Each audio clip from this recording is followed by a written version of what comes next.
Estamos aqui mais uma vez fazendo filmagem com o Donilvan de Souza, mostrando aqui mais o nascimento de pitanha. Essas aqui nasceram quarta-feira, hoje estão com 8 dias, e tudo normal, tudo perfeito, alimentando, pena, bem tranquilo.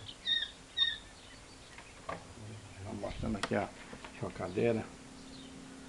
Aqui está previsto para nascer agora no dia 6. E aqui vamos mostrar as que nasceram ontem. Esse aqui foi de nascimento de ontem, mais uma explosão. Só Donilvan de Souza, que estão com dia de vida, tudo perfeitinho.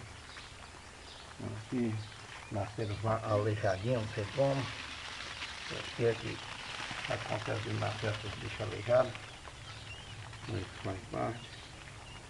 Pedir ajuda a meus amigos internautas, alguém que saiba o porquê, qual o motivo desse problema.